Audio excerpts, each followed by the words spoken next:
बिस्मिल्लाहिर्रहमानिर्रहीम। अस्सलाम वालेकुम। मैं हूं मुदस्सिर शाही एडवोकेट और आप देख रहे हैं लीगल इश्यूज। आज जो लीगल इशू डिस्कस करना वो ये है कि कभी कोई ज्यादती का केस हो जाता है, कोई ज़िना कर लेता है। तो ज़िना तो वैसे ही चले मना है, इस्लाम में भी मना है, कानून में भी मना है। लेकिन बहरहाल हो गया, किसी ने ज़िना किया। ज़िना के नतीजे में अगर हमल हो जाए और वो बच्चा पैदा हो जाए, अब ये जो दो लोग हैं, जिस औरत के साथ ज्यादती हो गई, इसका वो हस्बैंड तो था नहीं। बाद में अनमैरिड औरत होती है, बाद में मैरिड भी हो सकती है। तो अनमैरिड अगर औरत है, तो उसके साथ ज्यादती हुई या जिना हुआ, उसके नतीजे में बच्चा पैदा होता है। बच्चा पैदा हो गया, अब मेंटेन कौन करेगा? खर्चा उसका कौन उठाएगा? अगर तो मैरिज हो, शादी हो, निकाह हो, उसके फिर नतीजे में बच्चा पैदा हो, उसका जिम्मेदार होता है बाप। कि बाप ने बच्चा पैदा किया तो बाप उसको मेंटेन करेगा। लेकिन अब यहाँ पे रोला बन जाता है कि जितने भी हमारे कवानीन है ना, उसके अंदर लिखा हुआ है कि बाप मेंटेन करेगा। अब लीगली देखा जाए, कानूनी तौर पे जब निकाह ही नहीं हुआ, तो वो जो नाजायज औलाद है ना, वो बाप तो ना हुआ, वो पता नहीं क्या हुआ। बहरहाल वो जो है, जिसकी नाजायज औलाद है, वो शख्स, वो एक औरत के साथ ऐसा मामला हुआ ना, तो वो बच्चा पैदा हो गया। बच्चा पैदा हुआ तो औरत अब इसका खर्चा कहाँ से उठाना है?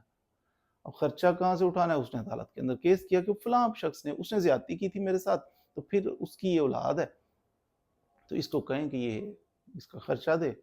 वो बंदा तो जनाब, जब इंसान गुनाह करता है ना, गलतियां करता है, उस वक्त उसको कुछ इतनी कॉन्सिक्वेंसेस का पता ही नहीं होता कि मैं क्या कर रहा हूँ और क्या हो जाएगा मेरे साथ। एक देखिए कि जिना किया, उसकी एफआईआर हो जाए ना, तो ठीक ठाक एफआईआर होती है, जमानत भी नहीं होती, बंदा जनाब सलाखों के पीछे सड़ता रहता है, कितने लंबी कैद, सालों तक उसे कैद काटनी पड़ती है जिना की। आपको उम्र कैद हो जाए, आपको शायद मौत हो जाए, कुछ भी हो सकता है। तो आप ये बड़ा कौन-सी, फिर उसके बाद उसी ज़िना की वजह से एक तो इतनी जब जेल काटनी पड़ती है, फिर उसे समझ आता है कि किया क्या था और कमाया क्या है मैंने। उसकी वजह से बच्चा पैदा हो जाए, जैसा कि मैं केस अर्ज़ कर रहा हूँ कि वो बच्चा पैदा हो गया, वो औरत ने दावा कर दिया। तो कोर्ट ने फिर डिक्री किया, उसने कहा ये बंदे जिसने ज़्यादती की थी, ज़िना किया था ना, अब ये बच्चा जो पैदा हुआ है इसको ये पाले। इसका खर्चा दे बाकायदा हर महीने।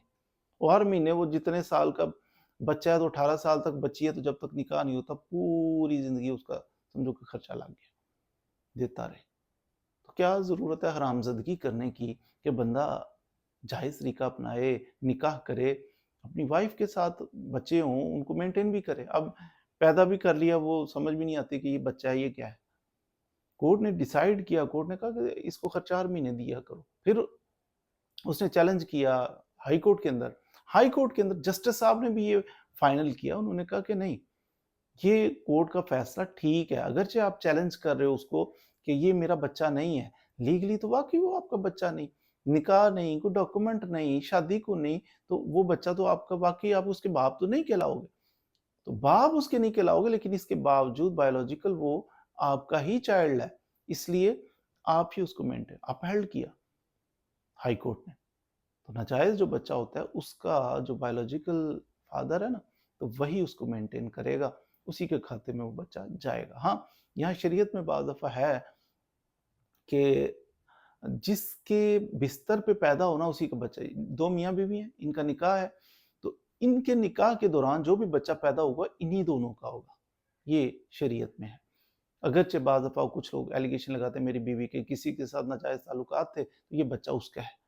शरीयत में ये चीज़ मना है कि आप इस तरह का एलिगेशन विदाउट प्रूफ नहीं लगा सकते। तो अगर कोई लगाता है, बाज़ लोग शक की बुनियाद पर अपनी बीवी के ऊपर ये एलिगेशन लगा देते हैं कि ये बच्चा जनाब मेरा नहीं है, तो डीएनए करा लो। डीएनए औरत की मर्ज़ी के बगैर नहीं होता, अदालत फटाफट करवा नहीं देती। तो लेकिन एलिगेशन अगर आप लगाओ, तो वो सच्चा साबित ना हो, तो आपको पता है क़ज़फ़ की सज़ा हो सकती है। आपको उल्टा कार्रवाई शदीद किस्म की फ़ेस करना पड़ सकती है। किसी पे शक की बुनियाद पर फ़ुज़ूल एलिगेशन नहीं लगाना चाहिए, और हमेशा हरामज़दगियों से, बुराइयों से, जिस चीज़ से अल्लाह ताला ने मना किया उससे बचना, उसी में आफ़ियत है। आजकल कानून के शिकंजे ज़रा ज़्यादा सख्त हो गए हैं ऐसे मामलात में। मज़ीद वीडियोज़ के लिए हमारे साथ रहिए। Thank you very much.